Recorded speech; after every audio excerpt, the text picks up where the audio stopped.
Welcome to Mesa Now. I'm your host, Chris Brady. And I'm Lily King-Cisneros.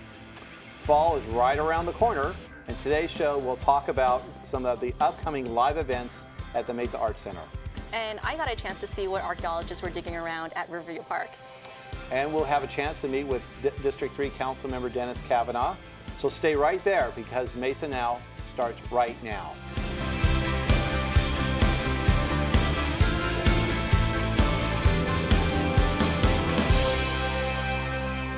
Joining me now is Cindy Ornstein, Arts and Cultural Director, for the Mesa Arts Center.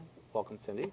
Thank you. Glad to have you on the show. Glad to be here. So there's a lot of things going on in your area of responsibility, a lot of exciting things. You've already had a busy year last year, but we just keep building off of that momentum. So first of all, let's talk about some significant recognition that you all have received. Talk about the award that you've recently received. Thank you. Just a very short time ago, it was announced at a conference, an international conference, by the International Association of Venue Managers, that we won the Award of Excellence for Performing Arts Centers. Awesome. And we're really excited about it. It's very competitive. There were 3 finalists. That's after the first culling. Okay. And the other finalists were the Tampa Center for the Arts and the Sydney Opera House, the famous Sydney Opera House, and we beat them out.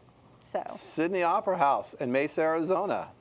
So we're very excited That's about pretty that. cool. Yes, yes. So it recognized that we run our place in a professional manner and serve the community. Yeah. So Okay. we're really pleased. So you've already established yourself as one of the best. So tell us what we have to look forward to this fall. What's coming to Mesa? We have a really, really busy season. And of course, at the Mesa Arts Center, we have 4 theaters. We have 14 visual and performing arts galleries and a contemporary arts museum. So there's always a lot of different things to do.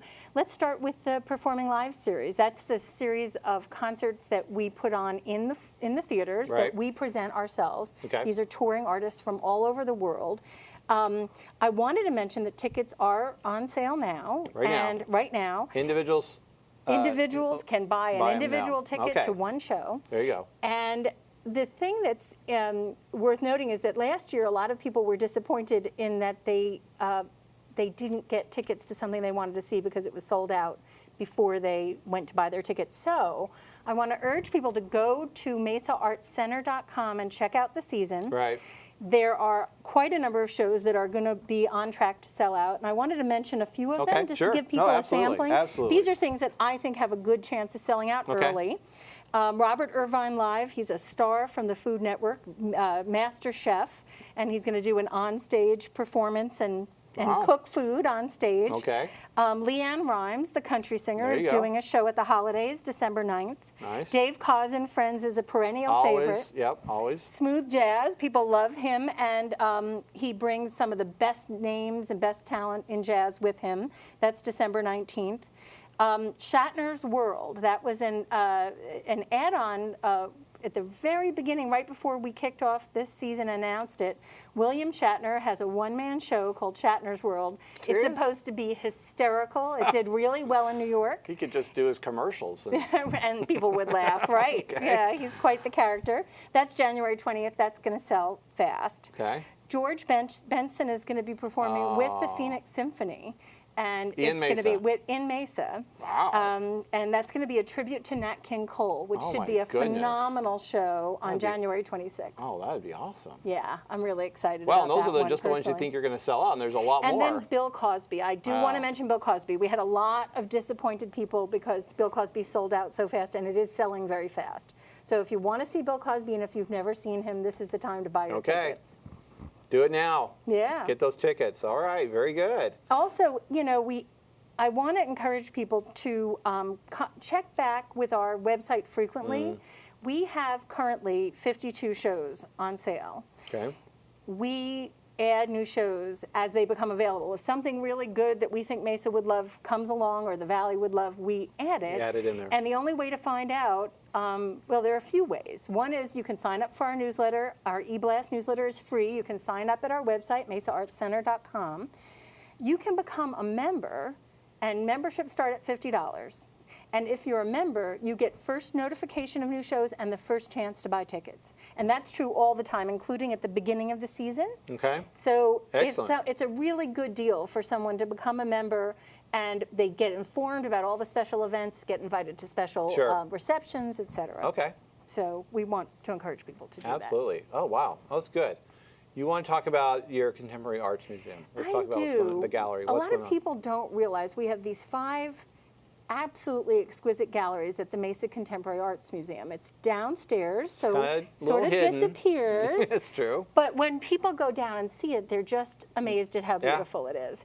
And this fall, in honor of the Year of Glass, 4 of our 5 galleries So will this is the celebrate. Year of Glass. This is the Year of Glass. Okay, there you go. And there will be 4 of the 5 galleries celebrating contemporary glass artists. And people love glass. I think they're very Oh, yeah. captivated. Well, and you have some great glass artists on campus even We yourself. do. So, yeah. We teach glass blowing and flame working and all kinds of Yeah. glass work, and people can frequently come watch that being demonstrated at Yeah. the glass courtyard. And one of the 4 exhibits will feature the best of the glass Oh, good. teachers from Okay. our program. Oh, excellent. But we're also going to have some nationally acclaimed glass Excellent. artists on exhibition. Wow. And I want to make sure everybody realizes that Mesa Contemporary Arts is free all the time now. This past year, we made it Yes, free. We did. And this is really a way to make people recognize that contemporary art is not inaccessible. And it's not one thing. It's so many things. It's any artwork being made by living people, living artists. That's contemporary art. So it doesn't have to be scary. You don't have to assume you don't like it. And you don't have to spend any money to sample. Come, check it out, get engaged, see what the artists are doing. The art changes. We have new exhibitions every couple of months that we're opening up. So it's an opportunity to find out something new that you didn't know you liked. Cool space underground. Yep, very cool. Very cool. All right, Cindy. Well, we want to talk a little bit about, how,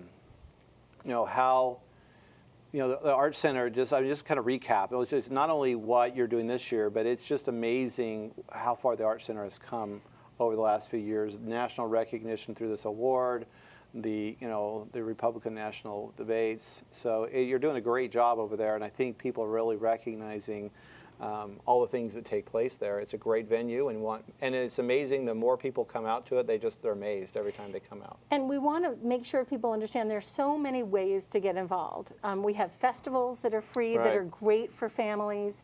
We That's have true. classes for children and adults in Yeah. all different art forms, and those are growing in leaps and bounds. Yeah. We had double-digit growth in our classes last year and the year before. Right. And then, of course, all the shows, not just the ones I mentioned that we put on, but we have all the founding resident companies putting on great seasons. So, you can come see a show by East Valley Children's Theater or Mesa Encore Theater, Southwest Shakespeare, Ballet Etudes.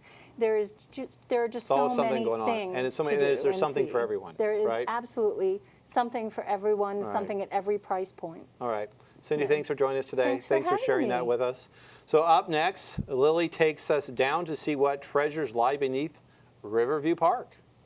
Digging through the dirt on a hot summer's day may not seem like fun for some, but for these bands of archaeologists, it is. Jerry Howard, curator of anthropology at the Arizona Museum of Natural History, along with his team, were able to see what lied beneath the surface at Riverview Park. Well, it was really important that we were able to get in here. This is a unique opportunity to study 2-mile length of the edge of the Salt River Channel itself. Once this is developed, then it's much more difficult to actually get in and see these canals. And what they found were century-old canals that dated back to 1100 AD. We're able to show them the size, the scale, the scope of what these people did here, and that they have canals that are as much as 15 feet deep and 45 feet wide. Suddenly they realized what happened, that this was a monumental effort of both engineering and intelligence, but also of social organization and bringing people together. Fragments from tools, pottery, and other artifacts were also found buried beneath the soil. We also, every time we go out as archaeologists, our major job is not exactly to find something, It's to learn something new. And what we're doing here to learn something new is to apply this new technique, optically stimulated luminescence, to dating these canals. It'll give us all new insights into what's going on. For example, one question we've had is how long does it take for these things to silt up, fill up with soil and become not useful anymore? And my answer to that question when people ask it has been, I don't know. But now we'll be able to use a new tool of science to be able to address that. It has a lot of implications for how much maintenance has to be done, how much people have to work to keep these systems running. Construction is also underway to build a visitor center at the Mesa Grande ruins. It will be open to the public to explore and learn more about the Hohokams. That was a very interesting story, Lily. Thank you very much. Well, today, or right now, our next guest is Tom Wilson, who is the museum administrator for the Arizona Museum of Natural History. Welcome to the show, Tom. Thank you for having me. So, Tom, help us out. Let's go back. You know a lot about the natural history of this area, and specifically Mesa. So I don't know that a lot of people now recognize that Mesa was once the home to the Hohokam Indians. And we just saw, from Lily that the Hohokams had a large, vast canal system. Some of it ran through the Riverview area. A lot of agricultural based, I'm assuming, very strong political structure. And some of this goes back, I don't know how far. Tell us a little bit about that history and their presence in this area. The Hohokam is what we call the prehistoric peoples who inhabited this area from about the time of Christ until about 1450. Okay. And so around both this area of Arizona and Mesa, and specifically, you find the results of their prehistoric habitation. One thing we have, of course, is Mesa Grande, the platform mound site. But we also have the remains of the canals that the Hohokam people built to irrigate their crops. And they actually irrigated hundreds of thousands of acres by these canals. They came off the Salt River both to the south and to the north. And they were growing mainly maize, beans, and squash, but other things as well in their gardens. And this was the civilization that they built. Now, Tom, isn't it true that when the early pioneers arrived here, one of the things that they were able to farm the land is because they were able to go back and maybe use some of those canals and seeing how the Indians had used the land and they found that the then? Engineering of the prehistoric canals was so good that they could just dig those out and reuse them after 500 years. Yeah. Yes, and so some of the SRP canals are still going along the routes of the prehistoric canals. Oh, yes. okay. Very interesting. Okay, you mentioned the Mesa Grande ruins. So we are in some exciting times with the Mesa Grande ruins. So tell us a little bit about kind of that history and what's so exciting about what's going to happen here, what's happening here as far as the Mesa Grande ruins. Mesa Grande is a prehistoric Hohokam temple mound that dates from about 1100 to about 1450 AD.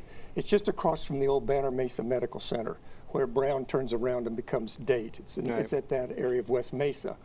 And it was the main socio-political center of the Hohokam that controlled the canals coming off the Salt River to the south. Okay. So just about the whole irrigation system that came off of there essentially went politically, in a sense, through Mesa Grande. Interesting. The first time that the citizens of Mesa called for preservation of the ruins was in 1927, and there was a demonstration on Main Street to preserve the ruins. Really? And so actually... Wow, Mesa was pretty radical back then. Okay. Yes. So all these decades later, the city bought the ruins in the mid-1980s, and we've been preserving them ever since, and now they're ready to be open to the public. So talk a little bit about that preservation in the program and how you see that working for the general public to be able to have access to it. Well, as you said in your introduction, a lot of people don't really know too much about the prehistoric peoples that lived here before we came. And so this is an educational opportunity for us and also an entertainment opportunity to open these ruins to the people of Mesa and to Arizona generally so that they can tour the ruins, find out about these irrigation systems, find out about the platform mound, and enjoy themselves on an afternoon. So we're building a welcoming center. We're going to have a gathering place there. And we're going to have an interpretive trail that goes around and over the mound, which is the size of a football field and, about 27 feet high. So it's pretty impressive. Yeah. And if you think of all the extant Hohokam ruins in Arizona, there's only a couple that are of equal quality. One is Pueblo Grande in Phoenix, and the other is Casa Grande in Coolidge. Right. Those are the other two main ones. And all the others, and there were a lot more before, have been lost to modern civilization. Sure, sure. So you brought some things for show and tell. Tell us a little bit what you got here. Well, I just brought a few things to give an example of the kind of material culture that the HOCOM used and the kind of things that they'll see in the Visitor Center or can see in the Arizona Museum of Natural History. Right. This is a HOCOM 3/4 grooved axe. It's made out of basalt. It would have been ground down into this shape, hafted on some sort of wooden thing, maybe with rawhide or other kinds of fibers, and then they would use the axe head pretty much in the way that you and I might use an axe head. Right. But it underscores the fact that a lot of the accomplishments of the HOCOM were with a prehistoric technology. And if you mentioned the canals earlier, the largest canal that we found at Riverview was about 40 to 45 feet wide and 15 feet deep. Wow. They built that with digging sticks and baskets. Yeah, not with their bare hands. Not with their bare hands, Right. and not with backhoes for sure.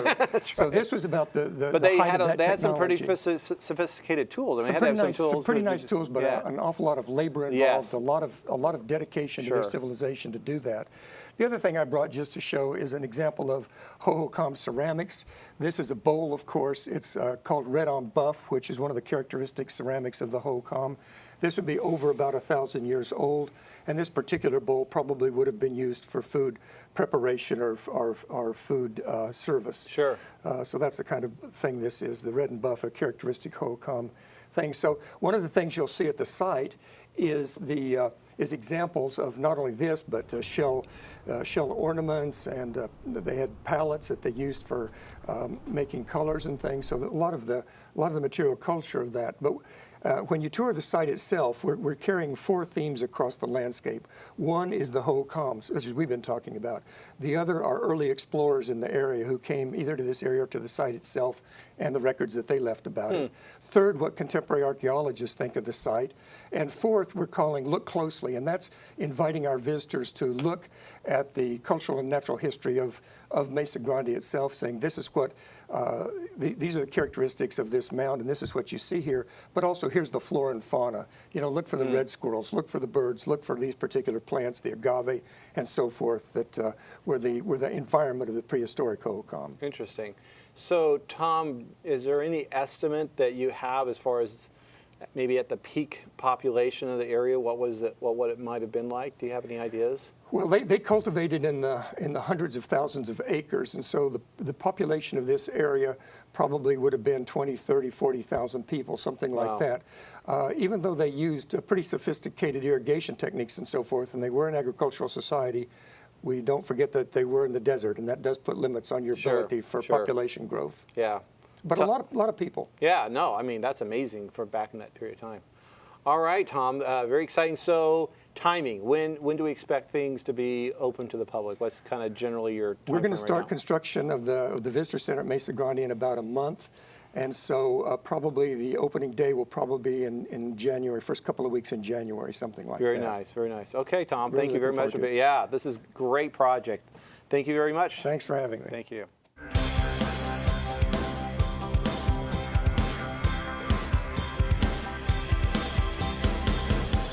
With me now is Councilmember Dennis Kavanaugh from District 3. Dennis, welcome to the show. Hi, Chris. So we know there's a lot going on in the district, so let's talk about some of the things that are exciting that you're seeing coming about quickly in your district that are making impact. Share with us some of the things that you're excited about. Well, Fiesta District, part of District 3, is really seeing a lot of action, and it's only going to intensify over the next year.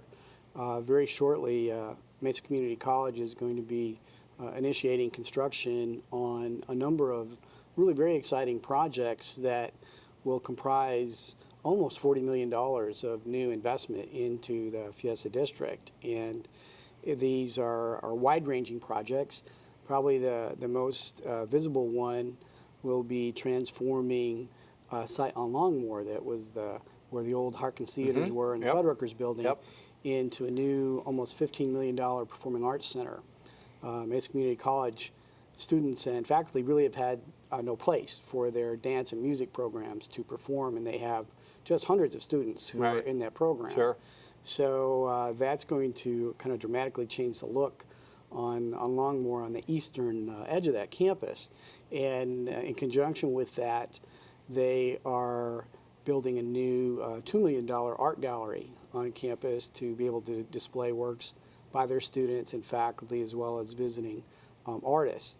And on top of that, on the arts scene, they're doing an almost $2 million renovation of their theater Outback, Wow. which is where their primarily the theatrical productions, seminars, and things like that occur. And so, from the arts perspective, they're really both adding tremendous venues and improving venues that we think will significantly increase audiences in the Fiesta District, and yet they're also embarking on a very ambitious, basically rebuild of the entrance of the campus along Southern. Very good. To create what they call a new student portal complex, which will be a one-stop shop for enrollment and services for students. Ultimately, it'll be part of an overall remodel and redesign of their Kirk Student Center. And so these are bond monies that were approved by Mesa voters and Valley voters in 2004. And so these are some exciting projects that we see from the Mesa Community College perspective. Well, thank you for that. And I know, in the last 4 or 5 years, they've already made other significant improvements out there. So this just continues a lot of improvements and a lot of amenities that are being built out there. Let's talk about this. I know this happened this summer, but let's talk a little bit about the groundbreaking for the police substation, which is happening just kind of on the other side of the Fiesta District from the MCC campus. Talk to us a little bit about that. Well, it's very interesting. The MCC projects are kind of bookending the western half of the district. The police station is a bookend on the eastern side. Yeah, that's and the new substation there has been kind of the object of intense interest by residents in District 3. And it's a great design for the building. And it's, I think, going to have an immediate impact on multiple levels, both in terms of public safety, neighborhood stabilization, as well as economic development. A lot of the property owners, businesses, and residents are very pleased with the design and very happy with the location. Excellent. And I know that while we haven't actually seen any work going on, we know the plans are still in place for all the streetscape improvements on Southern that are going to be right there north of the mall. And so we're excited to kind of see those things coming out. Anything else that we should talk about that's going on in your district that you'd like to share with us? Well, I have to compliment Westcor at Fiesta Mall. They've been doing very well in terms of increasing business at the mall, foot traffic at the mall. They're focusing on leasing space to local stores, one-of-a-kind destinations. Yeah. Their weekend entertainment is bringing in very good crowds. Good. They've recently had an agreement with Darden Restaurants, which are a major restaurant company that owns Olive Garden, Red Lobster, and restaurants like that, to build a Longhorn Steakhouse on the site at Fiesta Mall along Alma School, and I believe this will be the first one in Arizona. Excellent. So that's some nice investment that's occurring at a mall that is showing some resurgence in terms of sales. The other thing that's interesting too is that Banner Desert Hospital recently completed a very nice landscaping signage, monument signage for their corner of Dobson and Southern. Oh, okay. They're also doing some remodeling work on the main entrance side of the hospital as well, and I think you're continuing to see elements of the Fiesta District Design Guidelines going on really with all these projects throughout the district. That's excellent. Well, and we can't not talk, if we talk about Fiesta Mall, we've got to talk about Dillard's. Great place to go shop. We encourage, all the shops are good, but that's kind of a unique place to go, and as busy as ever, I think it is. Wouldn't you say so? Oh, exactly. The Dillard's Clearance Center. Yeah, I have to confess, I was there last week again, and contributing to the local economy. Excellent. But I think the sales there are probably better, higher than when Dillard's was opening as a regular department store. When I was there last week, this second-time visitor was just exclaiming to the sales clerk that, "Oh, keep this going. I have to keep coming back." It's a great deal. If you want to go find a good deal on quality clothes, go to the Dillard's outlet at Fiesta Mall. So Dennis, thanks for being with us today. We appreciate you being here with us. Thank you.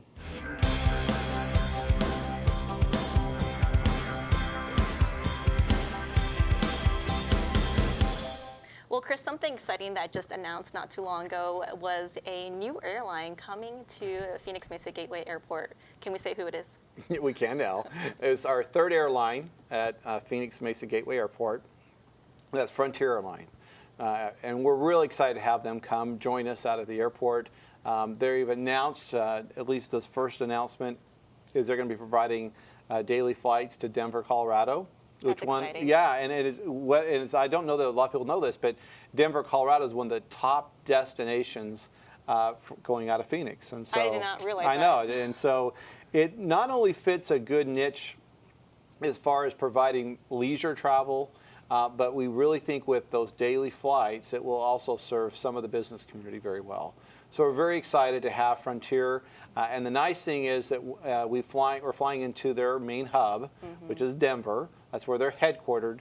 And once you fly from Mesa to Denver, then there's about 80 additional destinations that you can fly to from there. So we think that's really significant for Mesa. It almost and more than doubles, just with this one airline, the entire number of destinations that were previously being flown out. Now we're really excited. Allegiant's still out at the airport. We expect them to be making some additional announcements of additional destinations in the near future, some that will be very exciting for folks in the leisure travel world. And Spirit Airlines continues to be out there, continues to serve some of the major cities across the country. So we're very excited about the growth that's happening out at the airport. Yeah, absolutely. And they're actually doing a special promo deal with Frontier, right? Yeah, frontierAirlines.com. You can Yeah. go online, and they've got some promotions for their November 15th and beyond inaugural flights. And really, even their regular flights, their costs, They're pretty inexpensive. They're pretty competitive. Yeah, so, I was surfing online yesterday and I checked it out, and it is very, very inexpensive. Yeah. Very, very cheap for actually a direct flight too, so you can't complain. Yeah, no, a direct flight from here. So this is really begins to validate that market, the market in the East Valley that this airport serves as a great reliever.